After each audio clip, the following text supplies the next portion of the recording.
What up, everybody, and welcome to Baz on Blades. My name is Baz, and I talk about blades. Today, we're going to do a little channel update. Going to give you guys some news. We're going to do a little survey. We're going to showcase some up-and-coming knives we're going to review here over the next week or two.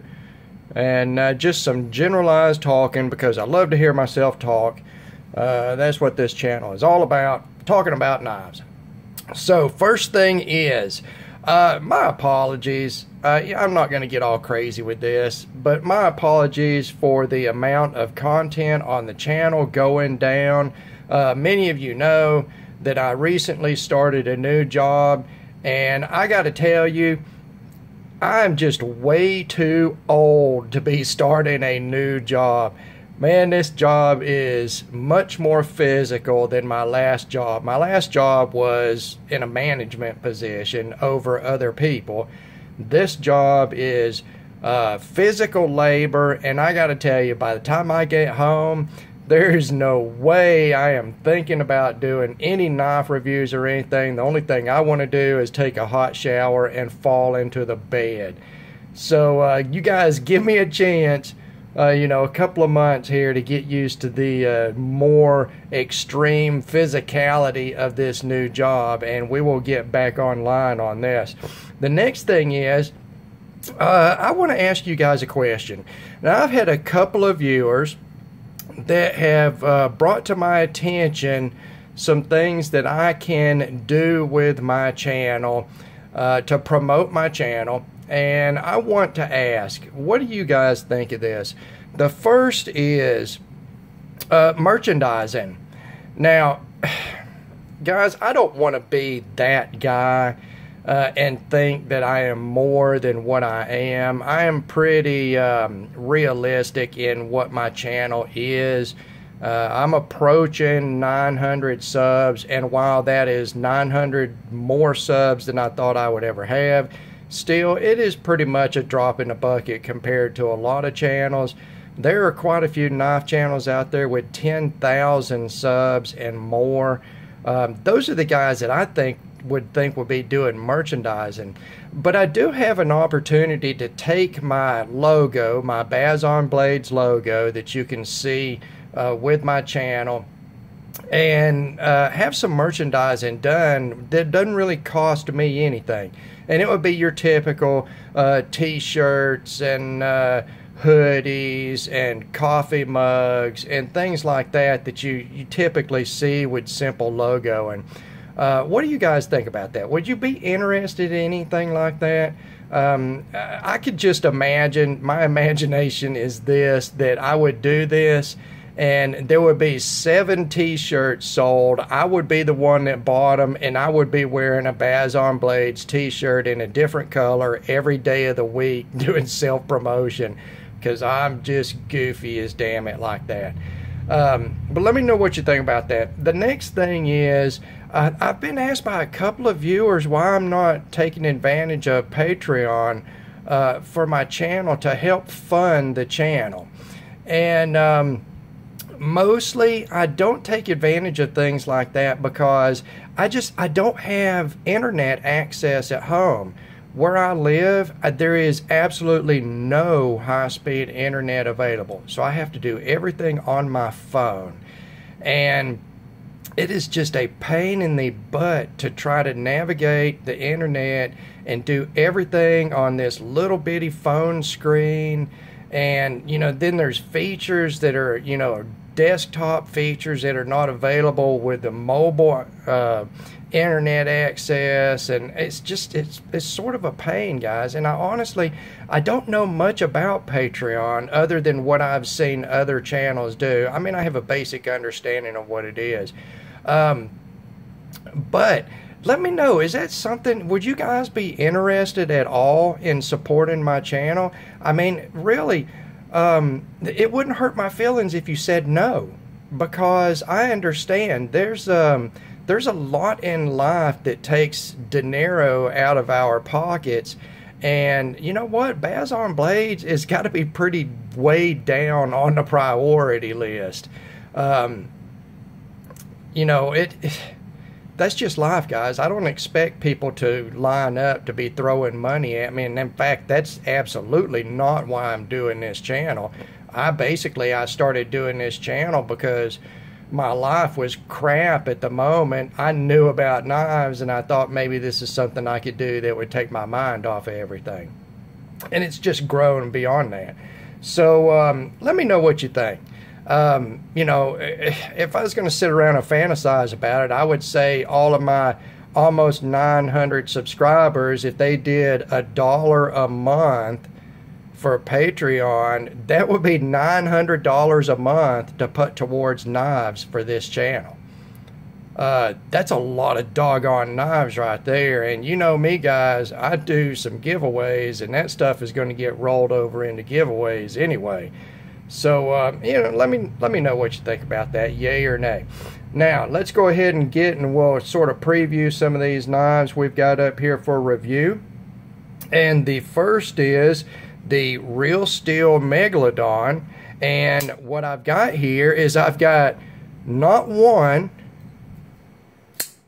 not two, but 3 versions of the Megalodon in-house right now to do reviews on. And I think the way I'm going to do this is I'm going to break these down. I'm going to do 2 reviews. And what I'm going to do is I'm going to do a review on the G10 and the titanium, since they are both in this full flat grind drop point blade that reminds me so much of the Shiro 95. I love that type of blade grind. That is a slicey grind right there. And then I'll go with this Eclipse, this 2008 model, in a separate review, basically because it's gone radically different on the blade profile and grind.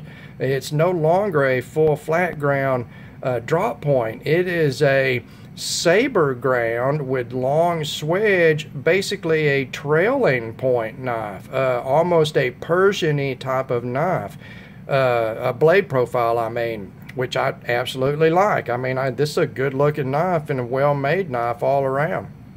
So we'll do a couple of reviews with these Megalodons. Let's move these out of the way here. We'll bring in the next thing. And oh my goodness, this is something I've never done before. A Cold Steel Recon 1. And I promise, guys, this will be the last Cold Steel Recon 1 review unless Cold Steel radically changes the Recon 1. What we've got here is a standard Recon 1. This is a Blades Canada exclusive Tanto version in S35VN for your blade steel with the satin finish. And this is another one. This is another one that a viewer has asked me to purchase for them to ship to them because Blades Canada cannot ship directly to them. So we'll get this review done so we can get that sent out also. The next thing, we've got another Cold Steel product, but this time we've got a fixed blade. And this was dropped off at my house the other day. Somebody came knocking on the door and said, "Hey, I watch you on YouTube. You want to review this knife?"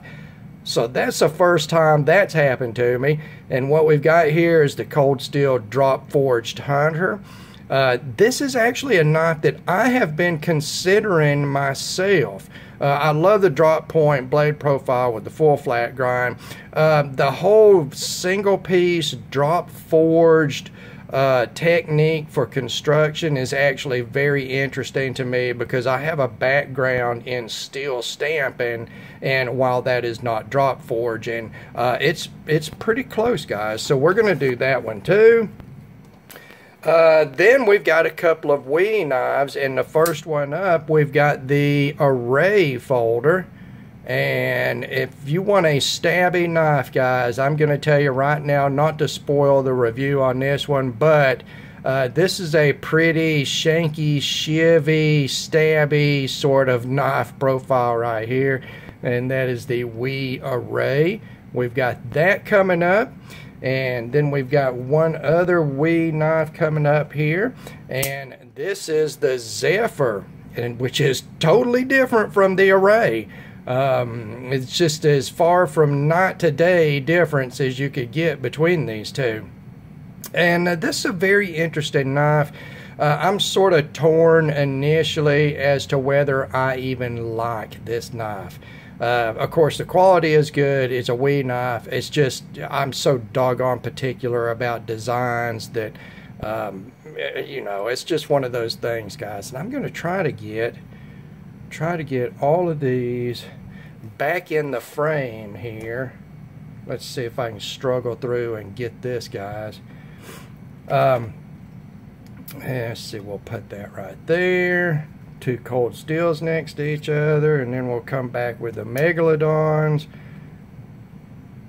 Well, look at this, guys. I can't believe I pulled this off. I got every one of these in the frame. We actually do a little bit better even.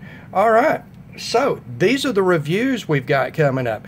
Besides these, I still have the video coming up that I have to film where I'm going to take my Tuya knives, argon, and re-anodize it.